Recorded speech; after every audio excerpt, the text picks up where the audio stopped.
Hola, he decidido hacer este video porque esta semana en Colombia la gente va a poder decidir si vamos a seguir en una guerra que lleva más de 50 años o si vamos a empezar a construir un país en paz. Entonces la gente va a votar sí, va a votar no, está muy bien. A mí personalmente lo que me interesa es que la gente vote. Pero hay cosas, efectos de la guerra que van más allá de las opiniones políticas de cualquiera. Hay estudios en adultos de Afganistán, de la guerra en Sri Lanka, del conflicto en Bosnia,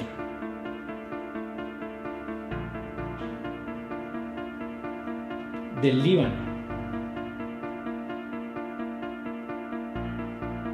de la guerra en Irak,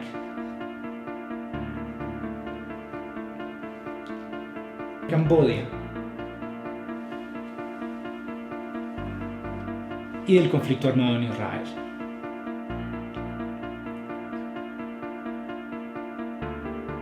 También hay estudios que muestran lo que le sucede al cerebro de los niños, por ejemplo, de Palestina, de Uganda y de Bosnia. Lo que ustedes acaban de ver son los síntomas, los problemas que las personas presentan con más frecuencia en las guerras. Tenemos los trastornos de ansiedad y de miedo, tenemos la depresión, tenemos el trastorno de estrés postraumático y tenemos las adicciones. Cuando uno mira por qué se presentan estos problemas de forma consistente en una guerra acá, en otra guerra acá, por qué a la gente le suceden estas cosas, y cuando uno mira cómo funciona el cerebro, lo que uno encuentra es que lo que aumenta la probabilidad, lo que hace que la gente con más probabilidad sufra este tipo de problemas, es la respuesta del estrés, la respuesta del cuerpo ante situaciones de peligro o de preocupación. Las estructuras del cerebro involucradas en este tipo de problemas son en general las del sistema límbico. Cuando tenemos el primer problema que ustedes vieron, el de los trastornos de ansiedad y miedo, lo que vamos a tener es que hay dos estructuras del cerebro, entre otras, pero dos que están muy involucradas en esto. Una es la amígdala y la otra es la corteza prefrontal. La amígdala es la estructura que va a permitir un aprendizaje frente a este tipo de situaciones de miedo muy fuerte.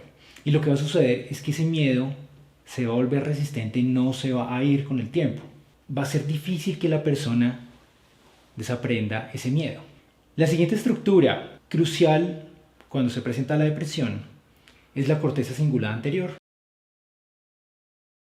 En el trastorno de estrés postraumático vamos a tener, aparte de la amígdala y la corteza cingulada anterior, el hipocampo.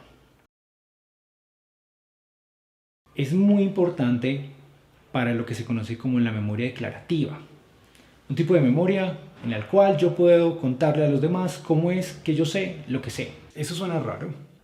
En las adicciones hay algo que va a ser muy importante, y es que cuando se presenta la respuesta del organismo frente a situaciones de peligro, cuando se presenta la respuesta de uno frente a situaciones que le causan miedo, preocupación, vamos a tener que se da una reacción que en el sistema límbico aumenta la presencia de un químico, aumenta la producción y la liberación de un neurotransmisor que se conoce como la dopamina. Esa respuesta que el organismo da frente a situaciones de preocupación, de miedo, la respuesta fisiológica del estrés va a ser lo más importante acá. Entonces, ¿cómo es que se da esa respuesta? Aquí vamos a tener las estructuras del sistema límbico, por un lado, y aquí por otro lado vamos a tener las estructuras de algo que se llama el eje HPA, o el eje hipotalámico pituitario adrenal. ¿Eso cómo funciona? ¿Eso qué es? Es una comunicación entre tres estructuras del cuerpo, ¿bien?, en donde el hipotálamo le dice a la glándula pituitaria, que está ahí abajito nada más, ¿bien?, que le diga a las glándulas adrenales que están encima de los riñones que produzcan hormonas de estrés. Esas hormonas que producen las glándulas adrenales se llaman glucocorticoides. Entonces fusiona el eje hipotalámico pituitario adrenal, se activa, se producen esas hormonas de estrés y esos glucocorticoides llegan al cerebro. En el cerebro lo que va a suceder es que se va a desencadenar entonces lo que uno experimenta cuando uno se expone a una situación en la cual el cerebro percibe peligro o preocupación. Primero, aumento del ritmo cardíaco. Segundo, se presenta vasoconstricción. Eso es que los vasos sanguíneos del cuerpo, las venas, las arterias, los capilares, se hacen más pequeños. Lo tercero es broncodilatación. ¿Eso qué es? Si ustedes quisieran hacer el experimento, a mí no me responsabilicen de esto.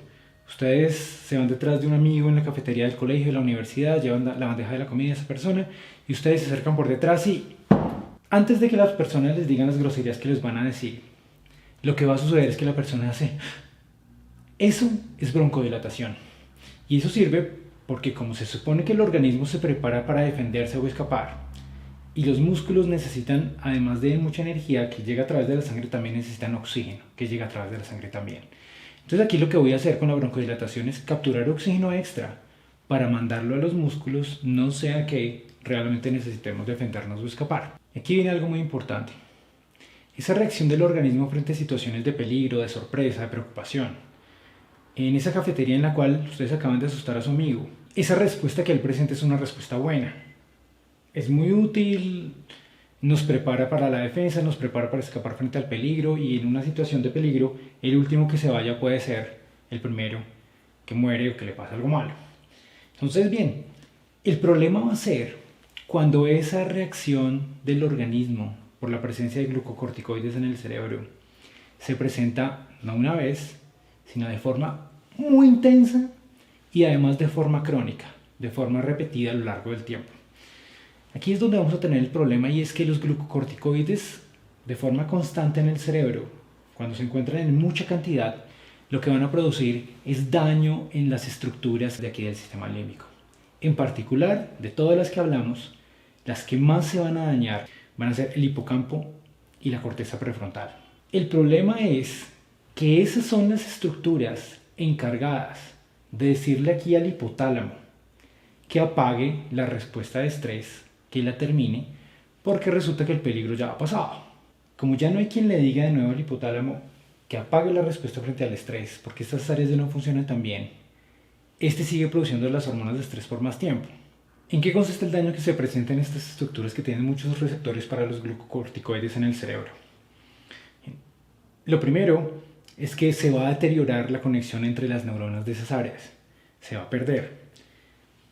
Eso hace que el hipocampo pierda tamaño y eso va a hacer que la corteza prefrontal, que está formada por capas, también esas capas se hagan más delgadas. Estas dos estructuras son absolutamente necesarias para el aprendizaje y la memoria. Entonces voy a empezar a tener un cerebro que no es bueno para aprender y obviamente para recordar. Eso va a hacer muy difícil que la persona que experimenta la situación de guerra y luego empieza a experimentar estrés de forma constante tenga un cerebro que les permita conseguir lo que quieran en la vida, alcanzar sus sueños, progresar. Va a ser más complicado. La gente presenta ese tipo de problemas. El segundo tipo de daño que se puede presentar es el siguiente, y es que las neuronas se vuelven más propensas a sufrir por eventos neurológicos adversos. Entonces, por ejemplo, una hipoxia. Por cualquier razón, deja de llegar oxígeno al cerebro por un rato, y entonces las neuronas que normalmente no sufrirían tanto por eso, dependiendo de la cantidad de tiempo que pase, ahora sí van a sufrir más. Imagínense una neurona caminando por ahí por la ciclorruta y entonces cada vez va caminando más al borde, de tal manera que cuando uno la va empujando por la presencia de los glucocorticoides en el cerebro, ahora es más fácil que un carro la atropelle y la mate. Bien, la otra cosa que sucede es que en particular en estas áreas del hipocampo y de la corteza prefrontal se presenta neurogénesis, es decir, todos los días tenemos neuronas nuevas ahí. Y esas neuronas nuevas se ha demostrado que son importantes para que se sigan presentando ciertos tipos de memoria, para tener más neuronas para ese tipo de cosas. Y el otro tipo de daño que se va a presentar es que inclusive las neuronas pueden morir por el exceso de glucocorticoides, por la cantidad tan grande que hay en el cerebro, las neuronas en esas áreas van a morir.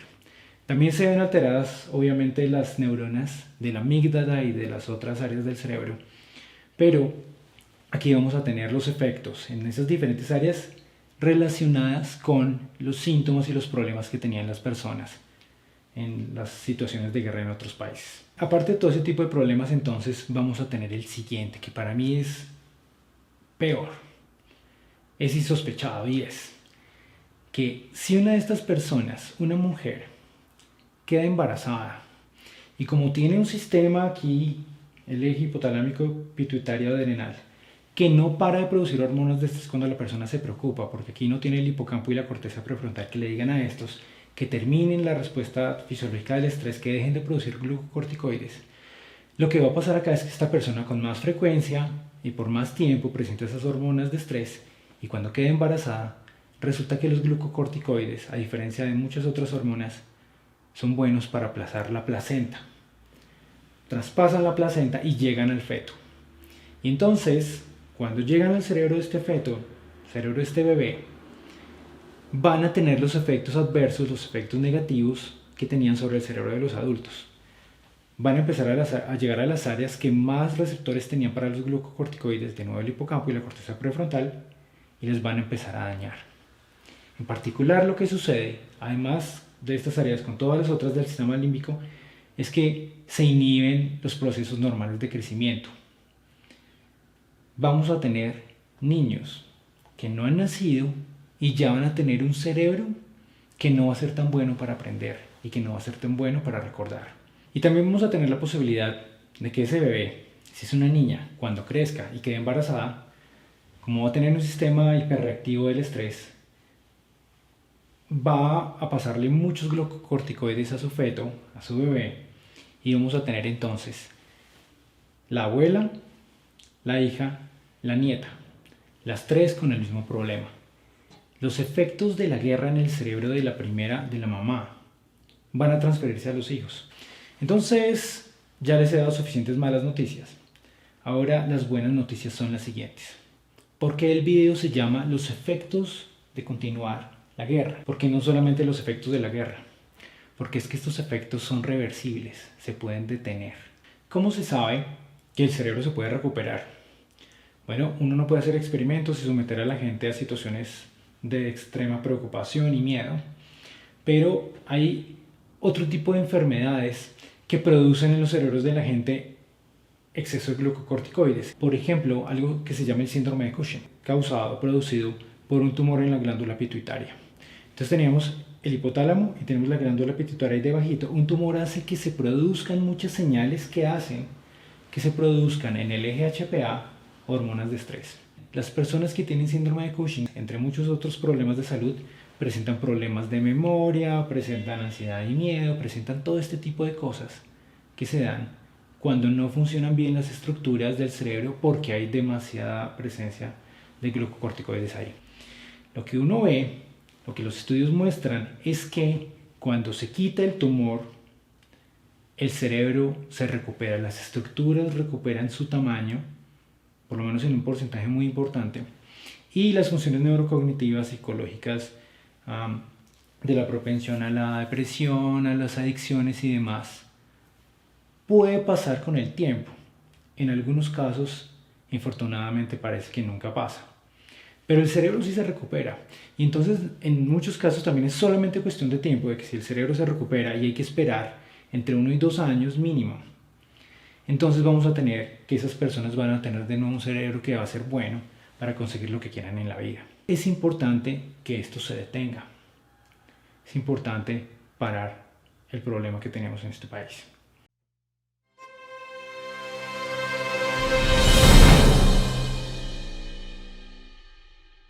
Eso suena raro,